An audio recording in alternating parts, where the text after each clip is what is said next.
अरे बाप रे बाप, अरे कुकुर रे साले तोरा कीड़ा पड़ी रे रे भगवानों से डरो रे दादा रे दादा। अरे अरे बाप रे, अब गए छूटा था एकदम, बहुत परेशान बनी। अरे बाप रे बाप रे, तो शौचालय में हमको नहीं मैदान करे तो मैदान ना करे दिल सा।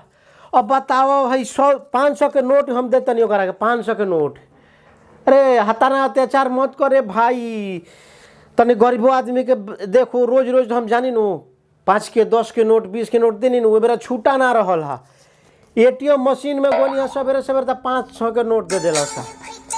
अब का करियो, हम एकर छूटा कहाँ से ले आई, निपट लेबे दे हमारा के रे भाई। अरे दादा रे दादा, बहुत परेशान बानी। नमस्कार नमस्कार बाबा, सवेरे सवेरे कहाँ से भोज खा के आओ तनी? अरे भोज खा के ना, ये बोतल ना बनी जाता नहीं मैदान करे। मैदान करे? हाँ हाँ, भोरे भोरे हाँ सुलभ शौचालय बानो पैसा। ए बाबू, सुलभ शौचालय बानो ओमे 500 के नोट निकाल, नोटिया देता नहीं है, जाली नोटिया ना हो। आन भूखे ना देला सा हमारा के। जजमान का लेके नहीं आई ई जजमान के ने के मिलर लगम छै। देखा बाबू, जने चढ़ाले बनी सवेरे सवेरे, लागत है कि बाथरूम वाला कार्यक्रम में बानी। हां हां, हमारा घरे पे खाना नहीं खे। काहे नहीं खे? और गलती बानू, सरकार के कितने योजना बा, काहे नहीं के बनवैले रुआ? का करी, मुखिया जे 4000 रुपया देले बड़े, उनका बेटी के बियाह रहल नो, तो 8000 रुपया कहले कि बियाह बाद हम देब हनो। इहे तो बात बा तो का करिए, झेली परेशानी। अरे बाप रे बाप, पैसा ना रहला, सवेरे सवेरे एटीएम में गोनी हनु तो 500 के नोट मशीन में फेंक देला सा। आ छूटा नहीं खे हमारा भिरी, हो सुलभ शौचालय भिरी गोनी हनु नगर पालिका वाला। मालूम बा मालूम बा। तो ओकरा के ने गोनी रोज रोज जानी कबो बिना पैसा करो के एंट्री करे ना देला सा। रोज रोज जानी हम 2 महीना से ओकरा भिरी, कबो 5 के कबो 10 के कबो 20 के नोट देनी। नगदी खर्चा करते नहीं महाराज, शेरवा बनवा कहीं निकलेते के बेर तक का करी। प्रधानमंत्री योजना बाबा बनवा ली। अब हमारा जान तरह भाई बाबू हो, हमारा शौचालय मंत्री बने के बाद उस साले को शौचालय बंद कराबे एकदम। शौचालय मंत्री बने के का करे के पड़ी बताओ के तनी हमरा के। उस साले को शौचालय बंद करो, हमार सवेरे सवेरे कहां वाला महाराज मूड खराब कर देला बा। हां, रक्षा मंत्री, शिक्षा मंत्री, हां हैं, प्रधानमंत्री, मुख्यमंत्री, ये शौचालय मंत्री कहां से आ गइल रो? दिमाग खराब बा का? ना, हमारा शौचालय मंत्री बने के बा एकदम। प्रेशर के चलते दिमाग खराब हो गइल बा, ठीक बा? प्रेशर के चलते दिमाग खराब हो गइल बा। प्रधानमंत्री की योजना सुन लेनी हो? हां हां हां, शौचालय मंत्री हमारा बने के बा, का करे के पड़ी? वो साले का शौचालय एकदम बंद कराई, हमरा के सवेरे सवेरे नहीं खेल नहीं पटे देले। हां, कि अपना के बाथरूम रो बनवा ली, रो खुद मंत्री बन जाई, उस साले के मार्केट बंद कराती, बंद करा दी ना। शौचालय मंत्री बनब, वो साले का इतना समझ में ना आई। सवेरे सवेरे हम रिटर्न करते नहीं, पैसा बढ़े बा, हमार तबीयत खराब है तो दवाई करे हमारा के। तब जाई पटना, पटना जी से अनुरोध करी। हां जाइब, टिकट मिल जाई, टिकट मिल जाई। 1 करोड़ रुपया लगी। 1.5 करोड़? आ 1000 में ना होई? 1000 में।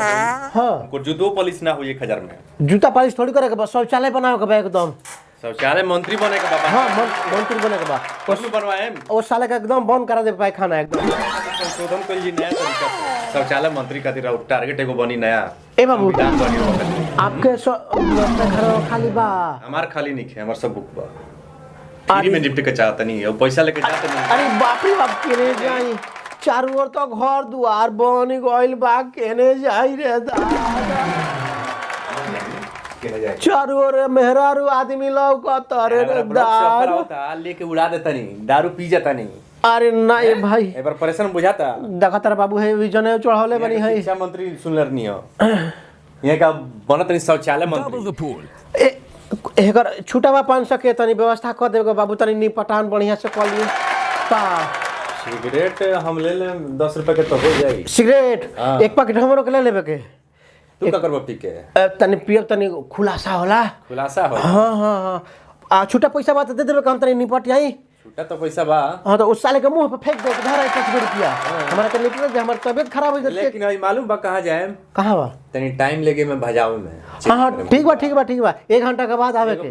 पार्ली जी वाला बिस्कुट के पैकेटिया ले ले 10 रुपया वाला, तो अबे जाके चेंज मिली 500 के। एंग ना दिया सुन घुमत रहले। सिगरेट अपना मिली ना, भोरे भोरे मिली कि ना मिली का मालूम? किराना के दुकान खुलल हुई। अच्छा ठीक है ठीक बा ठीक बा, नाश्ता कर ले बिस्कुट हो से। बड़ा महकता महाराज, क्या करतनी? गैस छूटता नु, का करी?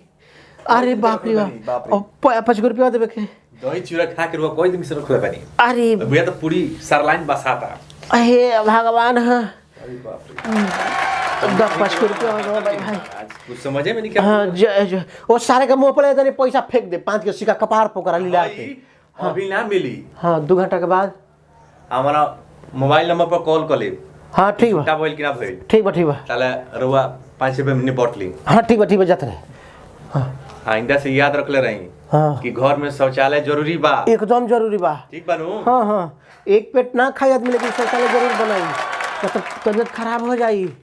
जाते रहे जाई नु हाँ जाते रहे जाई तो चलते नहीं हम हाँ ठीक बा मिली ना अभी हाँ खुला करब तबे दे हाँ ठीक बा ठीक बा ठीक बा। या तो सिगरेट ले ले या तो पार्ले जी ले ले सिगरेट पार्ले जी दोनों दोनों हाँ तो सिगरेटवा हम पी जाए पार्ले जी रोक दे हाँ ठीक बा ठीक बनू एगो में से हमरो को चाहिए सिगरेट हम कॉले टिकटा भइल बा कि ना ठीक बा ठीक बा हाँ नमस्कार चलते नहीं जय हो। अरे बाप रे बाप ए भाई अभी ले तो आइल ना अब शांति भाई। हे भगवान हो उस साला 5 रुपया का चलते हमार तबीयत खराब करा देत लो। तबीयत खराब है तो दवाई का पैसा दीहित जान चल जाए आदमी के। ए बाबू गोइले हैं पैसा छूटा करा अभी ले अइले ना आधा घंटा ले ऊपर हो गई। नमस्कार कोविड-19 में आपका स्वागत है। जिस कस्टमर उपभोक्ता को आप कॉल किए हैं उनका मोबाइल स्विच ऑफ है। अरे ये मोबाइल स्विच ऑफ है। हे भगवान अरे पैसा लेकर भाग गइल का भाई। अरे बहुत बदमाश लड़का हो। कोविड-19 में आपका स्वागत है। जिस उपभोक्ता को आप कॉल कर रहे हैं उनका मोबाइल स्विच ऑफ है। स्विच ऑफ है। हे भगवान अब हम का करी। तब 500 के पैखाना हो गई नो 500 रुपया लागल 500 में निपटारा होके के बाद। हे भगवान का बहुत बदमाश लड़का हो। पैसा छूटा हम देत ना रहनी हाँ लेकिन मजबूरी रहल हा एक चलते हमारा देवे का पड़ गई हा। वो तो 500 रुपया खाना तो बहुत महंगा पड़ गई ले दादा। ज्यादा भाई निपटान तो हो गई बढ़िया 500 रुपया काब हम करी। अच्छा भेटा जो मार के तार हूँ को हम कबार ना देनी नू तो फिर जब तिवारी जी हमारा नाम ना 500 रुपया का हमारा तू पैखाना कराओ तो लो। बताओ भाई सिगरेट के बहाने या पार्ले जी के बहाने पैसा ले छूटा करावे के अभी ले ना आइल का करी हम बुझाते नहीं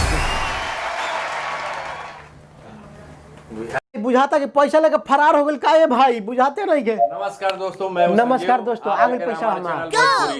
संजीव कुमार नंबर 1 तो आप सभी दर्शकों का स्वागत है। तहे दिल से मैं सभी को प्रणाम करता हूं जी। हमें आगे बढ़ाने के लिए सपोर्ट दें अपना प्यार दें और नए यूजर हैं तो सब्सक्राइब करें बेल आइकन प्रेस करें और नीचे कमेंट बॉक्स में आपको लगाएं कमेंट कीजिए कि हम और ज्यादा से ज्यादा वीडियो देखिए। ये वीडियो आपको कैसा लगा शौचालय घर घर बनवाइए और इनके जैसा मत रहिए जी। जो मुखिया और ब्लॉक से जो भी आपको मिले ऑफर मिले सरकार की तरफ से प्रधानमंत्री योजना में आप उसे पूरा लाभ उठाएं ताकि इनके तरफ पछताना ना पड़े जी और किसी के दर पे जाना ना पड़े नहीं तो 500 रुपए के चक्कर में आपका पॉइंट भी खराब होगा और इज्जत तबियत भी खराब हो जाएगा।